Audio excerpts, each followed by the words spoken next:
Your rush to try and let them go has you doing nothing but running in circles, and it's keeping you from being able to move forward. You wake up every day with this urgency to try and forget and act like nothing happened and try and just get rid of this pain, and it's doing nothing but keeping you stuck. And so my hope is that by the end of this video, you'll understand that not only how this is keeping you stuck, but how you should be approaching this season of your life and kind of dealing with it. And the first point I want to get into is that your healing is not your purpose. It is very easy to go through a relationship breakup, losing a people, going through that process of letting go, and we automatically make it our purpose. We automatically make it our reason for living and waking up every single day. You know, we wake up every single day on our mind. How can I let go of this person? How can I get over this? I just want to forget about it. And that's everything that we're doing throughout the day. You know, we're doing actions and we're doing different things to keep us distracted. You know, everything's kind of centered around, I want to get over this. And I always say, healing is a byproduct to just living life. You know, we think that in order to heal, in order to move forward, we have to be intentional about like what we're doing. Everything has to revolve around, oh, this is a distraction. Oh, I'm just keeping busy. When in reality, you just got to live your life. And this kind of tying into my past video about purpose. So when you have your purpose, when you have things in which you're building towards, a life in which you're building for yourself, things in which, you know, your focus is going to, then it's like, you'll heal and just let go as you move forward in those areas of your life. But I also think it's important to understand that there's an aspect of grief.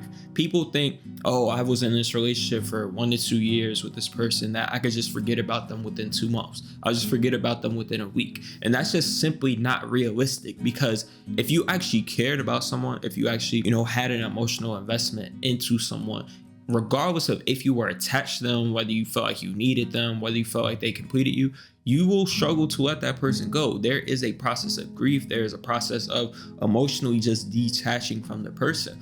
And so there is no way to just instantly get rid of your pain. There is no way to just instantly let go of the memories and act like nothing ever happened. And so it's more so about how you deal with those moments where, hey, you do feel sadness. Hey, you do feel grief. Hey, you do feel a rush of emotions about the past. And I think sometimes you gotta learn to just sit in those. Sometimes you gotta learn to see your thoughts, but not identify with your thoughts. I think it's very easy to see your thoughts or think certain things when you've lost people, and you know it kind of can kill your self-worth if you allow it to. It can kill your self-esteem if you allow it to, because it'll make you think, oh, I need closure. I need to understand why.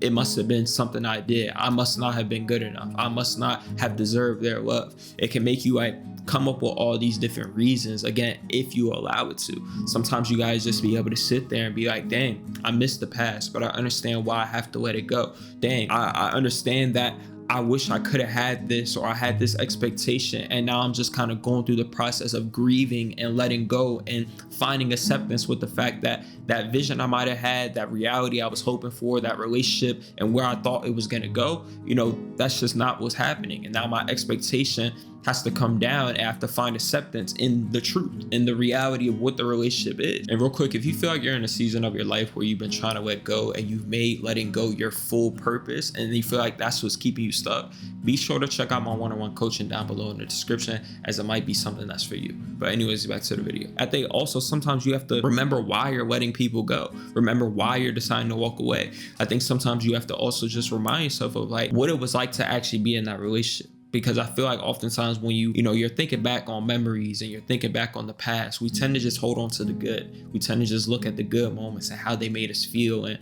you know who we know they're capable of being. And it can blind you to the reality of the person, or the reality of the relationship, and why it wasn't working out, and maybe why that person decided to walk away, or why you made that decision to let go. But I think it's very important to allow yourself to actually go through your emotions, go through your feelings, because that is healing essentially. Again, there's aspects of grief, there's aspects of just emotionally letting go of people, which might look like crying, which might look like, hey, I need to journal this out. Hey, which might look like, hey, I just need to kind of sit in this sadness and not run from it. Because you'll notice that, again, as you make your purpose healing, as you make your purpose letting someone go, the longer it just prolongs the process, the longer those thoughts linger, the longer those emotions stay put, because you never allow yourself to actually go through them. And what you're going to realize is that the longer you extend your healing, then the harder it becomes to actually let go of. I think it's important to kind of sit in your feelings and not only understand them, but learn from them. Understand yourself better, understand why and what you were looking for in certain questions you might be asking, or notice the things that led to certain outcomes, whether that was lack of boundaries, whether that was you trying to prove yourself, and then asking the questions of, how can I love myself better? How can I get a better understanding of my own self-worth? How can I, just better my own self-esteem and my own opinion of myself? You kind of recognize flaws and areas in which and things in which you need to work on when you actually take the time to notice your feelings, notice your emotions, notice your thoughts, and again, not identifying with them, but more so like questioning and gaining a better understanding to them. But I think you also have to have a plan of how you're moving forward, the life that you're stepping into. Again, when you had an expectation, when you had this idea of how you thought life was going to go, how a relationship was going to turn out, the potential you saw within this person and yourself, and what you thought it was going to build into, there's a part of grief and just letting go that comes with letting go of that expectation, letting go of the version of yourself that you thought you were going to be allowed to be, letting go of, again, just the relationship in general, and maybe the potential you saw within it, the potential you saw within that person, and coming to an acceptance of what your life is about, or where your life is, or the relationship is. And again, just letting go of all expectations, and more so being like, okay, this expectation clearly isn't true, or this is the reality of it. How can I move forward? How am I choosing to move forward? What's the life I'm preparing to start building? Maybe it's, hey, how can I build myself up better so that in my future relationships, I'm more secure? In my future relationships, my anxiousness is gone, my anxious attachment and things like that. Or maybe just a better understanding of who I am and what I actually want for myself. Feelings get involved, and we might choose the wrong person, or we might invest ourselves into the wrong person, or maybe people showed us who they were all along. We just chose to ignore it and thought we could fix them, or thought it would work out in some way, shape, or form. And again, sometimes overlooking those things can make us get into situations we could have avoided had we had that wisdom or that discernment in the beginning. And so sometimes you gotta, again, sit with those feelings, sit with those thoughts, sit with that understanding and acceptance of being like, okay, this is the reality. Now, how do I want to move forward? What's the life I'm now building? Because I no longer have control over this person. I no longer have control over this past. So it does me no service to sit here and be thinking about it, to sit here trying to figure out why certain things turned out the way they turned out, trying to figure out why they made certain decisions that they made. Because in the end, it just doesn't serve you. And even if you figured out that why, then what? What would closure bring to you?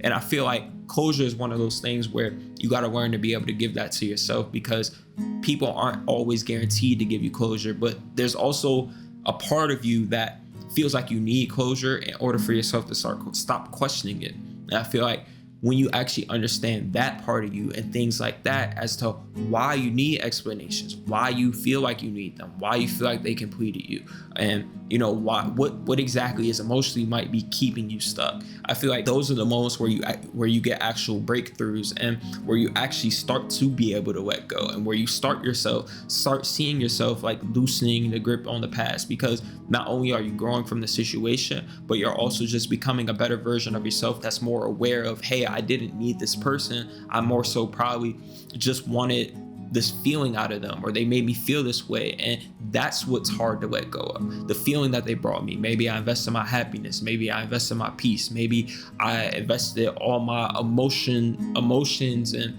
all my struggles into them, and they were just my emotional dump place. And what you're gonna realize is that, again, as you have these breakthroughs and these realizations, you'll realize like, I really don't need this person. I really am capable of moving forward without them. And then you'll literally just start doing that. And again, your grip on the situation just loosens up more and more and more. But I love and appreciate you guys as always, and I hope you learned a thing or two. Be sure to check out my one-on-one coaching down below in the description, as well as like, comment, subscribe, turn on post notifications. I'll catch you guys in the next video. Peace.